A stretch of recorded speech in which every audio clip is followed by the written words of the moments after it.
অযোধ্যায় বাবরি মসজিদ ধ্বংসের ৩৩ বছর পর কলকাতা হাইকোর্টের আইনি জট কাটিয়ে শনিবার দুপুরে মুর্শিদাবাদের রেজিনগরে নতুন বাবরি মসজিদের ভিত্তিপ্রস্তর স্থাপন করলেন বহিষ্কৃত তৃণমূল বিধায়ক হুমায়ুন কবির। অনুষ্ঠানকে কেন্দ্র করে এলাকায় কেন্দ্রীয় আধাসামরিক বাহিনী মোতায়েন সহ কড়া নিরাপত্তা ব্যবস্থা গ্রহণ করা হয়।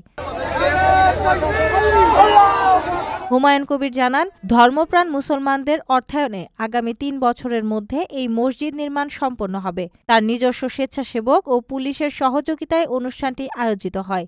তবে এই উদ্যোগ ঘিরে রাজনৈতিক বিতর্ক চরমে। বিজেপি একে সাম্প্রদায়িক উস্কানি এবং তৃণমূল কংগ্রেস সংখ্যালঘু আবেগের অপব্যবহার বলে আখ্যায়িত করেছে। প্রশাসনের তরফে আইনশৃঙ্খলা রক্ষায় সর্বোচ্চ সতর্কতা বজায় রাখা হয়। ভিত্তিপ্রস্তর স্থাপনের পাশাপাশি নিজের রাজনৈতিক ভবিষ্যৎ নিয়েও বড় ঘোষণা দেন হুমায়ুন। তিনি জানান, ১৭ ডিসেম্বর বিধায়ক পদ থেকে ইস্তফা দেবেন এবং ২২ ডিসেম্বর বহরমপুরের জনসভা থেকে একটি নতুন ধর্মনিরপেক্ষ রাজনৈতিক দল গঠনের ঘোষণা করবেন। বাবরি মসজিদ নির্মাণের এই উদ্যোগ ও নতুন দল গঠনের ঘোষণা রাজ্য রাজনীতিতে নতুন সমীকরণের ইঙ্গিত দিচ্ছে।